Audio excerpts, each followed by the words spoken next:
छोटा बाघ एक गाय का दूध पी रहा था। गाय भी बड़े प्यार से उसे अपने बच्चे की तरह दूध पिला रही थी। पर बाघ एक गाय का बच्चा कैसे हो सकता है, ये सब जानने के लिए आपको कुछ समय पहले घटित घटना के बारे में जानना होगा। रघुवीर ने गाय पाल रखी थी जो गर्भवती थी। रघुवीर अपनी गाय की बहुत सेवा करता था, वहीं उसके आसपास के लोग अपनी गाय की बिल्कुल सेवा नहीं करते थे। रघुवीर की गाय चमेली और पड़ोस की गाय नैना आपस में बातें कर रहे थे। और बहन चमेली, क्या हाल है? सुना है तुम गर्भवती हो। हाँ बहन, सही सुना है। चलो बधाई हो। वैसे तुम्हारा मालिक तुम्हारी सेवा भी करता है या नहीं? क्योंकि हमारा मालिक तो हमें सूखी घास खाने को देता है, देखभाल भी नहीं करता, और इतनी गर्मी पड़ रही है पानी तक समय से नहीं देता। नहीं बहन, ऐसा नहीं है। मेरा मालिक तो मेरी बहुत सेवा करता है, हरी हरी घास, समय से पानी, वो मेरा बहुत ख्याल रखता है। अरे वाह, तुम्हारे तो नसीब बहुत अच्छे हैं, वरना सबको इतना अच्छा मालिक कहाँ नसीब होता है। ऐसा कहकर नैना वहां से चली जाती है। कुछ समय के बाद चमेली गाय को बच्चा हो जाता है और वो एक बछिया को जन्म देती है। एक दिन गांव में एक छोटा सा बाघ का बच्चा आ गया। सब लोग उससे डरकर अपने घरों में घुस जाते हैं। अरे भागो भागो, देखो बाघ आ गया। भाई, पर वो तो बाघ का बच्चा है, फिर उससे इतना डर क्यों? बच्चा हो या बड़ा, बाघ तो बाघ ही है, और बच्चा समझकर हम उसके पास चले गए और उसने हमें नुकसान पहुंचा दिया तो, या हमारे बच्चों को कुछ हो गया तो इससे बेहतर है कि अपनी जान बचाकर घरों में छुप जाते हैं। बाघ का बच्चा इधर उधर पूरे गांव में घूमता रहता है, मगर उसे कोई घर खुला नहीं मिलता। तभी वो रघुवीर के घर के पास जाता है। उस दिन रघुवीर घर पर नहीं था, साथ ही उसके घर का दरवाजा खुला हुआ था, जिस कारण बाघ का बच्चा उसी घर में चला जाता है और गाय का दूध पीने लगता है। तभी गाय देखती है कि उसकी बछिया तो उसके सामने खड़ी थी। ये देखकर वो बोलती है, मेरी बेटी तो सामने खड़ी है, फिर मेरा दूध कौन पी रहा है? ऐसा कहकर गाय जैसे ही घूमती है तो वो देखती है कि भूखा बाघ का बच्चा उसका दूध पी रहा था। ये देखकर वो बोली, अरे ये तो बाघ का बच्चा है, लगता है ये भूखा है। मैं एक माँ हूँ और बच्चे की भूख माँ से सहन नहीं होती।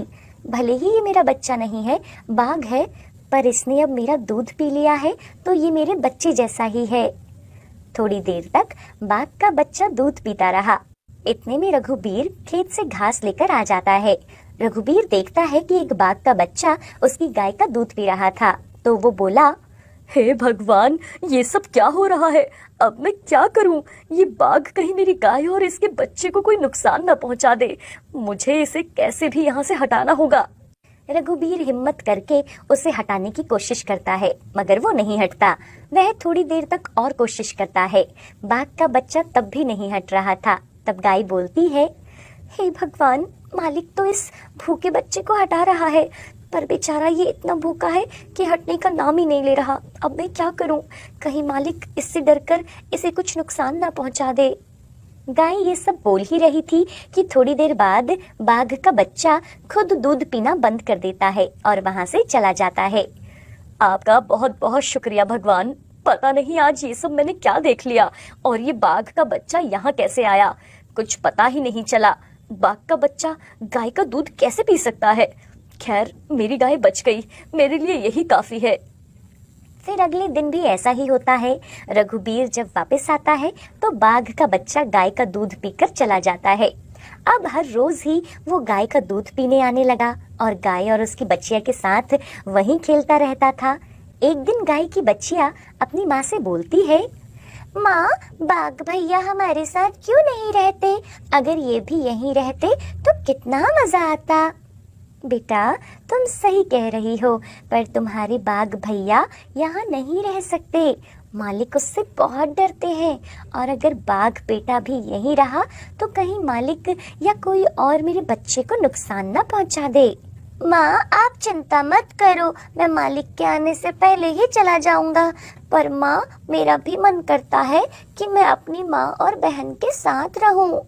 मैं समझती हूँ बेटा, पर ये सब मैं तुम्हारे भले के लिए बोल रही हूँ। मालिक के आने से पहले तुम चले जाना।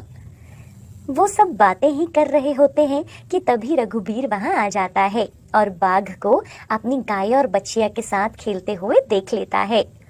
लगता है इस बाघ के बच्चे की माँ खो गई है और ये गाय को अपनी माँ समझ रहा है। इसी वजह से ये रोज इसका दूध पीने आता है और इसके साथ पूरा दिन खेलता रहता है। कल मैं गाय और बछिया को घर के अंदर करके जाऊंगा। देखता हूँ फिर ये बाघ का बच्चा क्या करता है।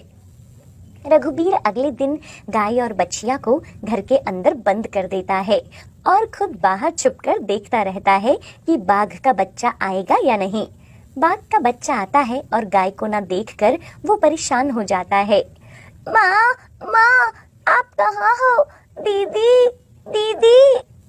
गाय घर के अंदर से आवाज देती है, पर बाघ का बच्चा नहीं सुन पाता। वो अपनी माँ को इधर उधर ढूंढने लगता है। फिर वो घर का दरवाजा खरोंचने लगता है और जोर जोर से चिल्लाने लगता है, माँ, माँ। मगर उसे गाय नहीं दिखती तो वो वहीं पर बैठ जाता है और उदास सा चेहरा बना लेता है। फिर रघुबीर वहां पर आता है और गाय को घर के अंदर से बाहर लाकर बांध देता है। बाघ का बच्चा उसे देखकर बहुत खुश होता है और उसका दूध पीने लगता है और बोलता है, माँ, आप कहाँ चली गई थी? मैंने आपको बहुत ढूंढा। मेरे बच्चे, मैं आगे से तुझे छोड़कर कहीं नहीं जाऊंगी, तेरे साथ ही रहूंगी। फिर रघुबीर बोलता है, अगर भगवान ने इन्हें मिलाया है तो मैं अलग करने वाला कौन हूँ। आज मैंने देख लिया कि ये बाघ का बच्चा मेरी गाय से बहुत प्यार करता है और अब मैं इन्हें कभी अलग नहीं होने दूंगा। और मेरी गाय भी इसके साथ बहुत खुश रहती है और इसकी बच्चियां भी बाघ के बच्चे के साथ बहुत खुश है। रघुबीर बाघ के बच्चे को भी वहीं बाघ के पास बांध देता है और वो बाघ का बच्चा गाय का दूध पीकर बहुत बड़ा हो जाता है और वो तीनों एक साथ ही रहते हैं। बाघ बड़ा होकर भी अपने जंगल में नहीं जाता, वह गाय के पास ही रहता था और बाघ से कोई भी नहीं डरता था, क्योंकि बचपन से ही वो उसी गांव में रहा है तो सब उसे जानते थे और वो किसी को भी नुकसान नहीं पहुंचाता था। क्योंकि वो गाय का बच्चा बन चुका था तो उसका स्वभाव भी ऐसा ही हो गया था। रघुवीर भी उसके खाने पीने में कोई कमी नहीं रखता था।